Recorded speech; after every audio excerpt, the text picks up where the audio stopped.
Y'all know what's going on. It's time for another episode of Doing Time with Joe. I'm your host, Joe Baker, and welcome to the show, y'all. What you do in practice, you do in the game.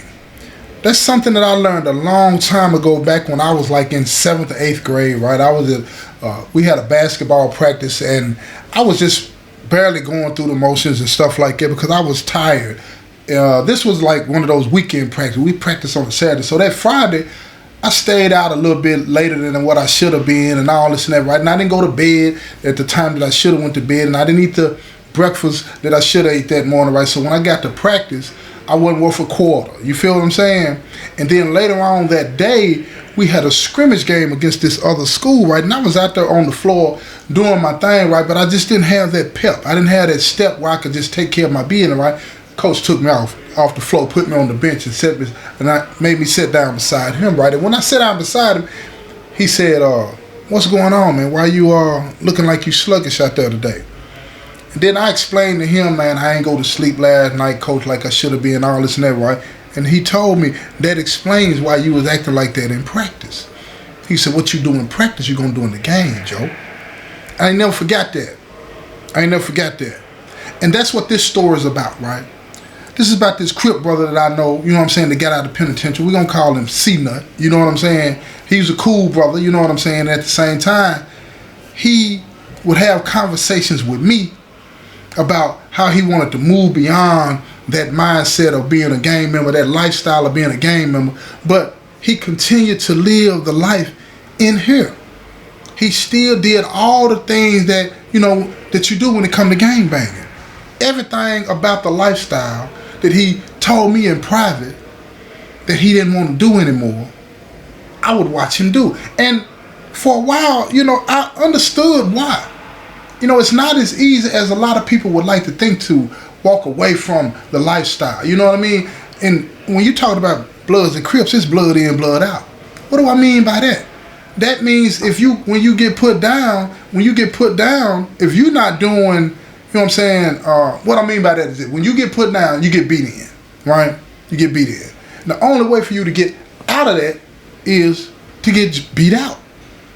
Man, blood in, blood out. That's how it go, right? So a lot of people don't want to go through that. Plus the ostracizing that you go through, the disconnect of the people that have been around you for years, going through that psychologically, that's hard. So a lot of people would rather just go through the motions, then get out and think that they can just go on with their life, right? Sounds like a good plan. But what I'm trying to make you understand is that a lot of times that ain't how it turns out to be. So C-Nut, he get out of the penitentiary. Let me tell y'all, 27 years in the penitentiary. 27 years. I'm talking about day for day. Hard time. Cripping the whole time. Putting it down. Made a name for himself. Everybody understood who he was. Everybody understood what it was with him. You feel me? And didn't nobody play no games with him. And when he got out, he just wanted to walk away from that, right? Because he had met this gal. And he had fallen in love. He really liked her. And she wasn't about that lifestyle. You see what I'm saying? And she told him, when you get out, I don't want to have nothing to do with that. And if you're going to live that lifestyle, you got to go on about your business. So he told her, he said, look, when I get out, it's over and done. We're going to move somewhere that I don't have to worry about this. So instead of him getting out and going back to the hometown that he was born and raised in and came up in the Crip Nation in and all that other kind of stuff, they moved away. They were still in the same state, but they moved away. And he started new in another place. And everything was good. Him and Gal got in an apartment. Everything was straight. He was working. He's making his appointments with his PO on time. Everything was working out. Everything. But see, his mind was still there. So when he would be at work, and he would have a problem with his supervisor or his co-workers and stuff like that, he had to check himself because of what he wanted to say and how he wanted to say it to him whenever they had a problem. It was still all aggressive. So he had to learn to, pull it back a little bit. But see, let me tell you something. See, when you got the name that C-Nut had and the reputation that he had, your name is all over. I'm talking about not just in the state that you're in, but in all other states too, right? he had a reputation. He was known nationwide with admiration and respect in that lifestyle, right? He was known. So he happened to take his gal out, right? They went out to eat. She wanted to go out to eat, you know what I'm saying? And she was trying to introduce him to, another way of living and enjoying life. Been in the penitentiary 27 years. 27 years. He didn't even have any kids. You feel what I'm saying? He didn't have anything that he could point to that would leave a legacy for him where people will remember him for other things besides being a gangster, right? So he was out at this restaurant with his gal. They were having a good time. I'm talking about candlelight. You know what I'm saying? Look, she took him to one of the places where, how you have people coming around and they be playing the violin and all that old kind of stuff and then sell you roses for your girl and all this and that. Oh, he's out there. She picked the restaurant, but he whining and dining her. I'm talking about they living good. She telling them what kind of forks and spoons to use. It was all that. And he was enjoying it. He had never been able to do anything like that. He was making new memories, living a new lifestyle. But guess what happened? When they left when they left the restaurant,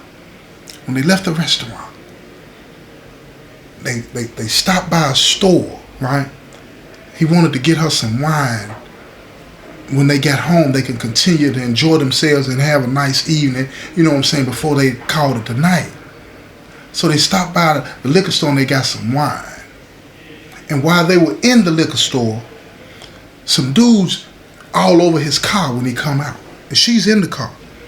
And she had told him, please get off the car, this and that. But they didn't want to hear none of that. So they leaning all over the car, all disrespectful and all this and that, right? So when C-Nut came out, he looked at me, he said, hey man, y'all get off my car.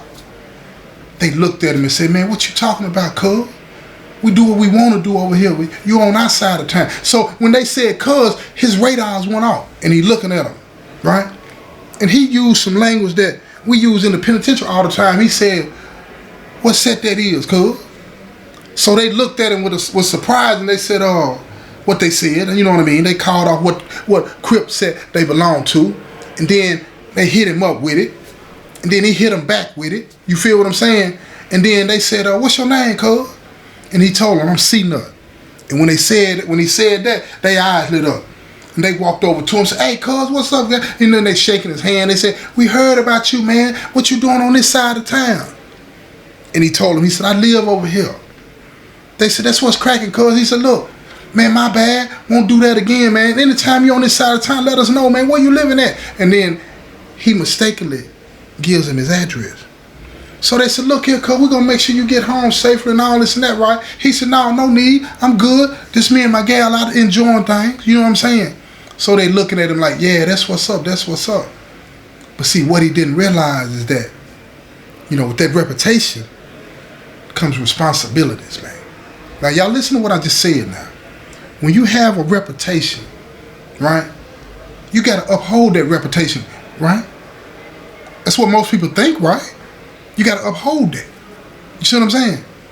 So now he's exposed. Now, when he get back in the car, she said, what's that all about?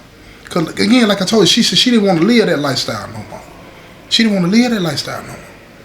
So he's explaining to her that, this some of the homeboys and all this and that, right? And he didn't know him or anything like that, but he had told them who he is, and they recognized who he is by the name and the reputation that he got, so they gave him some leeway, and now they're on their way home, right? And she's looking at him with the cross-eye, because she hadn't been enjoying herself the whole evening, but now she's looking at him like, why did you do that?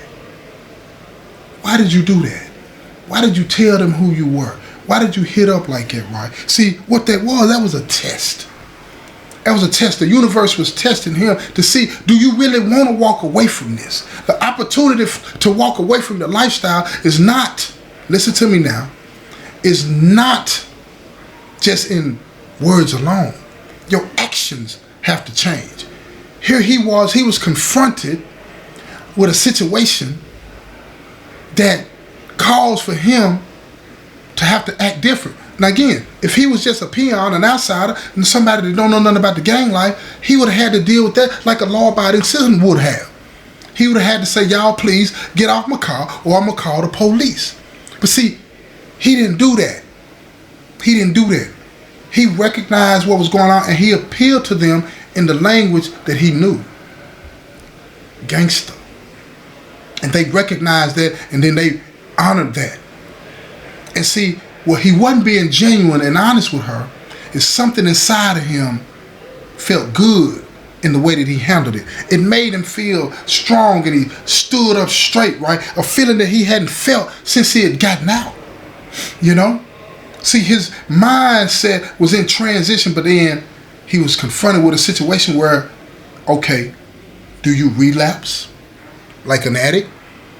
Or do you handle this in the way that a person that says they're going to change does? See, what you do in practice, you do in the game. See, while he was in the penitentiary, he went along to get along. Now that he's out of the penitentiary, even though he told me he wanted to walk away from the lifestyle, now he went along to get along. And it got him favor. Right? It appears like that way, right? But here's the thing, check this out. Check this out. A few days later, the homeboys show up at his house. They recognize the car and they pull up, blow the horn. His wife comes out, his girlfriend, I'm gonna say, she comes out, asks them who are they, what do they want, and they said, what's C-Nut at? And she looked at him, she said, who are you talking about? Because she didn't even like that name. She know who they talking about, but she don't even like his name, C-Nut. She said, C-Nut don't live here. So cuz now be like, ain't that the car he was in the other night? She know where they going. She know where they going. And she said, look, leave here and don't come back. He don't want nothing to do with y'all. So look, even though his reputation is what it is, they took offense to her talking to them like that. You know? These the homeboys. Right? They ain't supposed to disrespect her, but they don't have that bond to C-Nut like the people that really, really know him do. And they know to respect her. They disrespected her. Called her all out her name and told her they'll be back later on and tell C-Nut they need to holler at him. So when C-Nut gets home, right, she tells him what happened. She's all in a panic and she's nervous and afraid about what is going to happen, and he tells, I'm gonna take care of it. And she said, no, not like that. Call the police. He said, I can't do that. I can't call the police. Now she's looking at it cross-eyed. She said, so 27 years wasn't enough for you. I told you I didn't want nothing to do with this. I don't want nothing to do. He said, it's gonna be okay. Just let me take care of it. Let me handle this. And she looked at him, doubtful about him being able to really handle this in a way that would let it be known that he's not a part of this anymore. So he went to the car, just pushed her to the side, went to the car, popped the trunk, went up under the tire, and guess what? Pulled out that heater. He got that thing, and she's looking out the window of the house, the apartment, and she sees it. Now, when you on parole, y'all, or you flatten your sentence, as a felon, you ain't got no business with no weapon. So when she sees that, her mind is spinning now. She's like, where did he get that? When did this happen? And what's going on?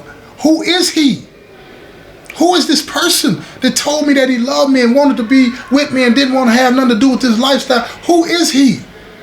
But see, he trying to handle the business though. He trying to handle the business.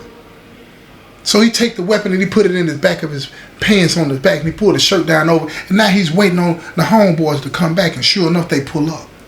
And when they pull up, he walks right up on the car and he pull out that heater and he tell them, look here, don't ever disrespect mine ever again. Now, eyes wide open, they looking at him like, hold on, big homie. It ain't like that. She was talking crazy, talking about she don't know who you are, and this and that and the third, right? And then a light bulb went off in his head. Light bulb went off in his head. She was defending him. She was defending him. She didn't want to acknowledge him as a gang member to them. No, that person don't live here. That's what she said. That person don't live here. And right then and there, in that moment, he had a choice to make. What do I do?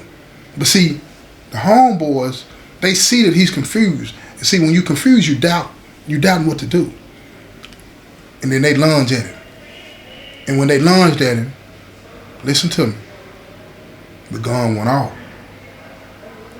But when the gun went off, one of them got hit, jumped back in the car, both of them, and they speed away, right? Now he's panicking. Oh my God, what do I do? What do I do? Do I turn myself in? What happens? What happens? So he goes back into the house. He gets rid of the gun. She's setting up, she's panicking, looking at him, not knowing what to do, not knowing what to think, right? And he's sitting at the kitchen table, the gun is sitting in the middle of the table. He knows he has to get rid of this weapon. At the minimum, he has to get rid of this weapon. But then wait a minute, hold up. He's trying to be a law-abiding citizen. A law-abiding citizen will turn it in and tell him what happened and then let the police sort it out, right? Stand your ground. He can't do that. He's a felon. And if you want to know what he did, listen to me. And if you want to know what he did, you're going to have to tune in to the next episode that's coming right behind this, right? This has been another episode of Doing Time with Joe. I'm your host, Joe Baker, and I say peace, y'all.